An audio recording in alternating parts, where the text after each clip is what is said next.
And I think these things like Epstein, and there's probably a bunch of other similar operations that are being run, they provide you with like a really good time where maybe you're a high profile, extremely wealthy individual, and it's hard for you to get hosed.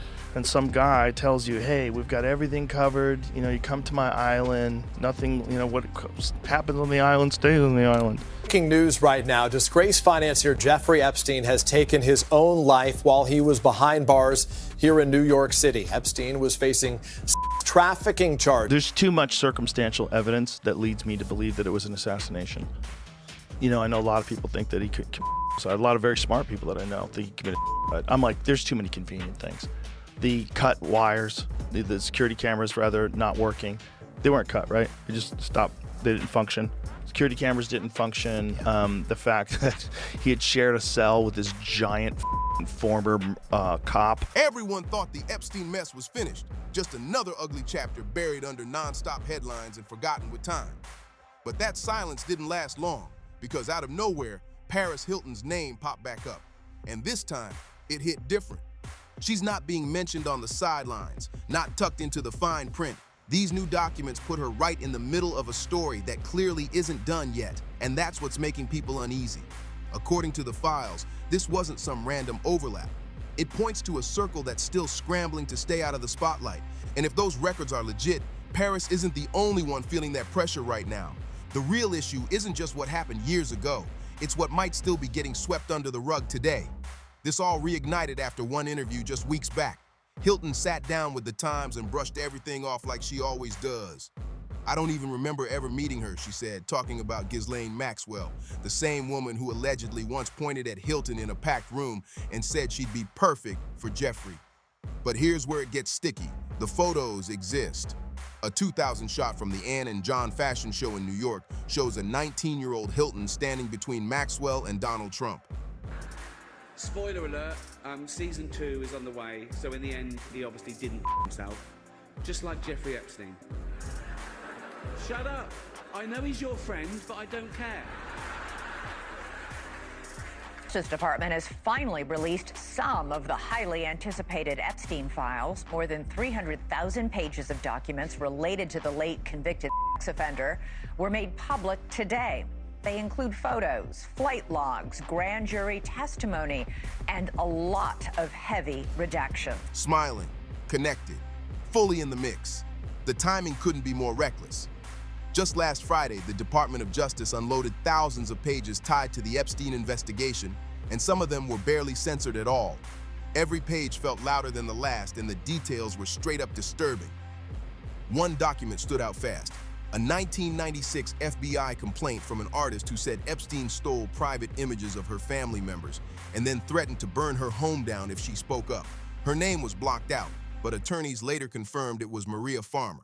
I want to know how Epstein made the money that he did. I want to know what the transactions are he was involved in. And that should all be something that the Treasury Department, the FBI can get access to, because in the meantime, what we're left with is Ghislaine Maxwell effectively downplaying this whole thing. Yeah, he was a he hid it from everybody. Nobody else was involved. There's no proof of anything else. There's no blackmail. There's no foreign intelligence tie. Again, there was new names in some of the emails that I think investigators need to look at. In particular, I jumped on the name of a modeling agent who, in a similar fashion to Jean-Luc Brunel, who brought underage girls from overseas to Jeffrey Epstein for abuse. There was another man.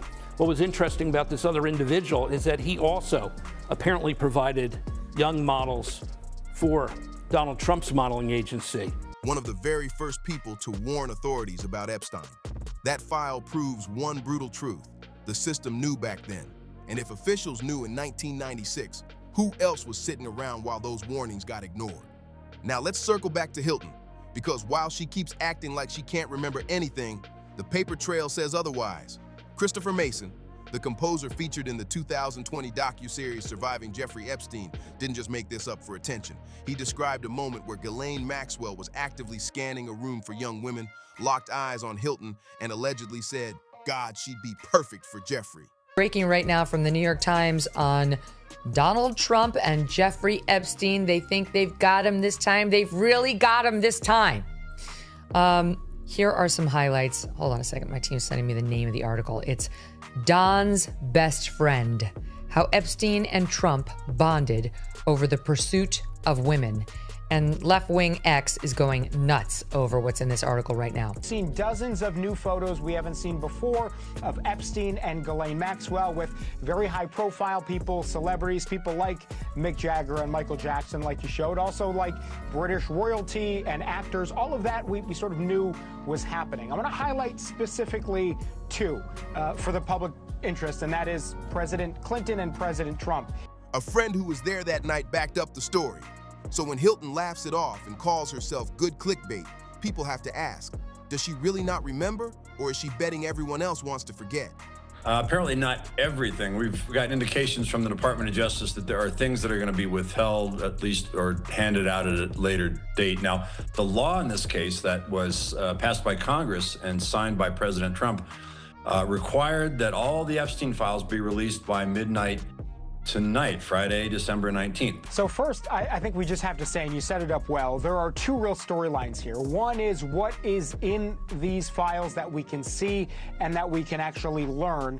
We're going to get on that first. There's also the story about what is not in these files, or what is heavily redacted, because that is also sparking a nerve. To these girls, and that she knew that they were underage. How do you just have this be so one-sided? It is, I mean, it's such a miscarriage of justice. This is not what justice is supposed to look like. It's just, it's incredibly disappointing. So the new questions around the investigation into the death of Jeffrey Epstein, the accused trafficker stunning the world, taking his own life in a Manhattan jail cell. The official autopsy results just announced by the medical examiner, and what his legal team is vowing tonight. Together with a bow for her, doesn't it? She probably wants to get out early. So I think that we have more digging to do. I think the DOJ transparency effort here is the right thing, but the reason it's on a Friday, Will, is I think there are no smoking guns. There's other places we have to look. And while that question hangs in the air, the files keep talking. This week alone, Democrats on the House Oversight Committee dropped emails where Epstein himself claimed Trump knew about the girls. And it doesn't stop there. New claims say certain people allegedly spent hours at Epstein's properties, not just quick flybys. Of course, the response was immediate. Trump's team brushed it off as cherry-picked propaganda. But let's be real, the timing looks way too clean to ignore. This is the same Donald Trump who once called Epstein a terrific guy and was photographed partying with him at Mar-a-Lago. Now he says he doesn't care if the files drop, yet his own administration somehow missed the legal deadline to release everything. That raises eyebrows fast. Coincidence or straight damage control? Then come the images that didn't get covered up. Bill Clinton reportedly in a hot tub with Ghislaine Maxwell, Michael Jackson and Diana Ross nearby, plus names like Woody Allen, Larry Summers, and Prince Andrew all circling the same space. Everyone denies everything, of course. The DOJ swears no political names were blacked out, yet over 500 pages came back completely sealed. So who's pushing that hard to keep them hidden? And Hilton isn't the only one under pressure. Epstein's 50th birthday book just resurfaced, a scrapbook stuffed with messages from powerful figures. Inside it, a drawing of a naked woman signed Donald with a note saying, "We have certain things in common." Trump's team denies he made it, but once again, the paper trail is doing all the talking. The handwriting debate isn't even the main issue here. It's the energy, the quiet signals, the unspoken code inside these elite circles. What happens in the inner ring stays there until leaked files drag it into the spotlight. That's how this world works, and everyone in it knows the rules. Now let's get into the new images, because they're impossible to ignore. Photos from Epstein's island show a dentist-style chair sitting in a strange room, masks lining the walls like trophies, a chalkboard nearby scribbled with words like deception and power, almost like a message left behind. Then you've got the flight logs, clear as day, showing repeated trips to Little St. James, where survivors say the darkest moments unfolded. And then comes the most chilling line from the birthday book, allegedly tied to Donald Trump. Enigmas never age. Let that sink in for a second. Now rewind to 2011 when Epstein emailed Ghislaine Maxwell saying Trump was the dog that has barked. What was that supposed to mean? And why did Maxwell reply, "I have been thinking about that"? The answers might be buried in files we still haven't seen, because while the Department of Justice talks transparency, tens of thousands of pages are still locked away. Now the list keeps growing, and it's not small names. Bill Gates, Richard Branson, Chris Tucker, and Kevin Spacey all tied to the same orbit. Spacey has even gone public demanding the files be released so he can clear his name. That alone raises a question. What does he think is in those pages? And what about Paris Hilton? Because when you're photographed in 2000, standing next to Ghislaine Maxwell and Donald Trump, then spend the next 25 years saying you don't remember anything, that story starts sounding shaky. At some point, the only explanation left is that you do remember, and the truth feels worse than the denial. Then there's the Lolita connection. And no, not just the book. Epstein reportedly kept a first edition in his office, but even darker were the images showing quotes written across a woman's body, treated like some twisted badge of power. This isn't just about private actions, it's about a whole culture. A closed network where power shields power, and everyone else is expected to stay quiet. But that silence is cracking, because these files aren't ancient history. They're active right now. Congress is openly clashing with the Department of Justice over what's still being kept hidden. Right now, survivors like Maria Farmer are looking at documents that prove authorities had their stories decades ago and chose to do nothing. That silence didn't just delay justice, it protected the wrong people, and that truth is finally hitting hard.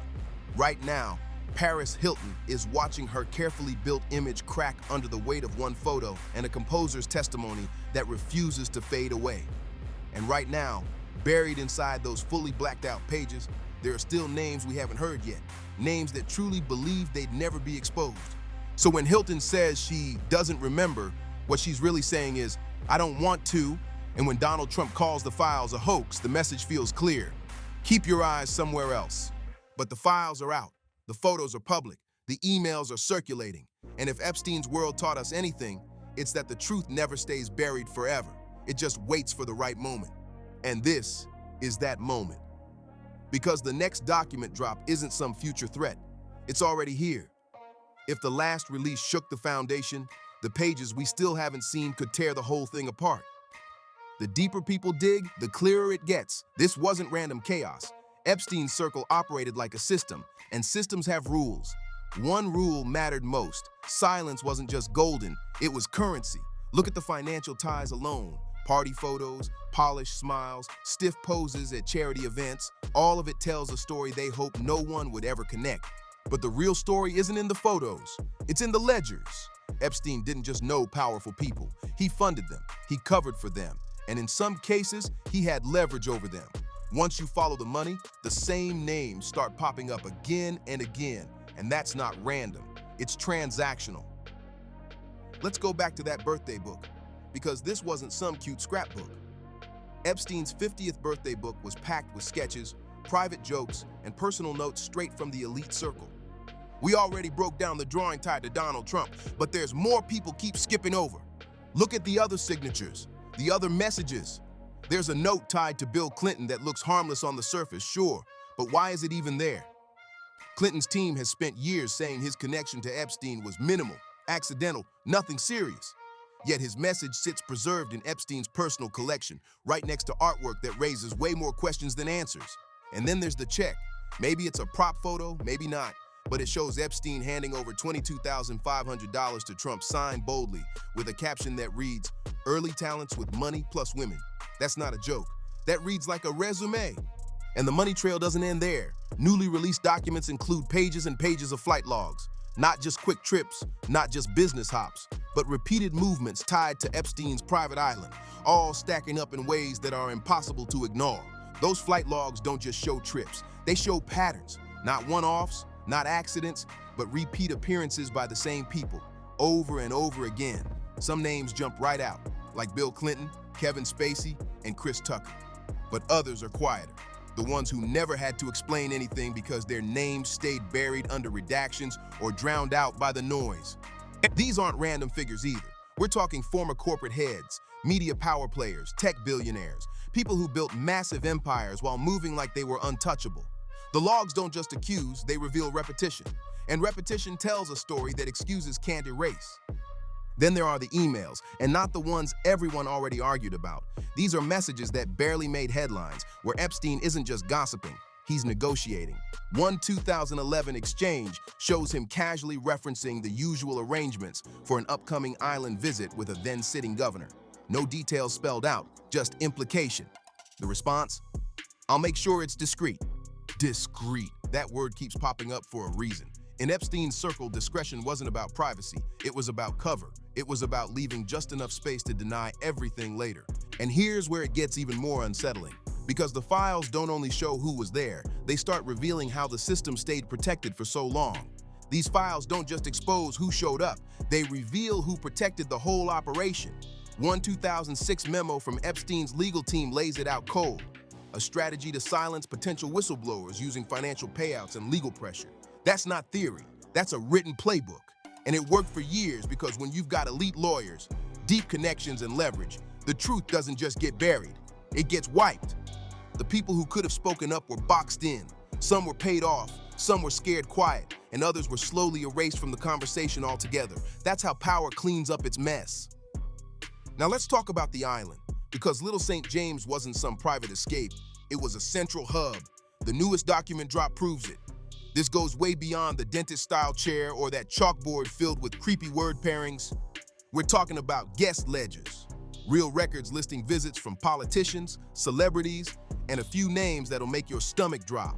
These are people who built careers preaching morals, defending public causes, and branding themselves as the good ones. But the ledgers don't just note who was there, they show how often. And when you line those dates up with the flight logs, the picture stops being debatable, it becomes unavoidable. But the most chilling part isn't even in the photos or the emails. It's in the gaps, the missing names, the missing dates, the moments that don't add up. Take the grand jury transcript, for example. One full section, 119 pages, completely blacked out, not trimmed, not lightly censored, just erased. Then there's another 255-page stretch where every single word is swallowed by black boxes. That's not redaction, that's panic. The Department of Justice claims it's all about protecting victims. But let's keep it real. When that much ink is dumped on a page, somebody powerful is sweating about what's underneath. And when senators like Chuck Schumer call it a violation of the spirit of transparency, you already know this goes way beyond privacy. It's about protection. And here's where it gets even more uncomfortable. This isn't just old history being dug up. The files show that even as late as 2019, after Epstein's arrest, after the outrage, some figures were still in contact with his inner circle. That's wild! One example? A sitting congressman whose name appears in a 2019 email chain casually discussing damage control for mutual friends. No alarm bells, no shock, just business as usual. Then there's a media executive who, according to logs, visited Epstein's New York mansion 3 times in the months leading up to his death. Another thing these files expose is just how easy it was for people in power to look the other way. Take the 2008 non-prosecution agreement. The deal that let Epstein walk with barely a consequence. The paperwork shows this wasn't just cooked up by Epstein's elite legal squad. It was signed off by officials who knew exactly what they were approving. And here's the part that hits harder. Some of those same officials are still powerful today. One went on to become a federal judge. Another slid into a cushy role as a lobbyist for a major tech company. And another, he spent years preaching law and order in public like nothing ever happened. That's not just irony. It's hypocrisy on a massive scale. But this goes deeper than a single bad deal.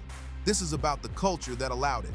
Epstein didn't move alone. He thrived in a system where influence erased consequences, where the right handshake, the right donation, or the right favor could make uncomfortable truths vanish. And that world didn't disappear. It's still here. You see it in how certain names never get said out loud, in how some careers never take a hit, no matter what comes out, in how everyone's expected to just move on when the next scandal drops because the news cycle demands it. Which brings it right back to Paris Hilton, because her story isn't just about one photo or one alleged moment. It's about how this entire system trained people to deny, deflect, and keep it moving like nothing ever happened. This isn't just about headlines or gossip, it's about how easy it is to get pulled into this world and how hard it is to ever walk away from it. Paris Hilton isn't just a name in tabloids anymore. She's a real-time example of how the system works. You get invited in, you get hyped up, you become useful, and when the spotlight turns hot, you go quiet, because the alternative is where the real danger starts. That's the unspoken deal, and everyone inside knows it. But here's the thing about systems like this. They don't last forever. They crack, and right now, this one is shaking hard, The files are still dropping, the names are still coming out, and the people who thought they were untouchable are realizing something ugly. Money and influence can't erase digital footprints. The question isn't if more names will surface, it's when. And when they do, this won't just be about Epstein's legacy anymore. It's going to be about ours, about what society chose to ignore just to keep the machine running. So let's leave it with this. If this is what's already in the files we've seen, imagine what's buried in the ones we haven't. Because one thing is clear, the truth never stays hidden forever. It waits. And this moment, it feels like that moment. Drop your thoughts in the comments below. Make sure you like this video, subscribe to the channel, and stay locked in because this story isn't done yet. I'll see you on the next one.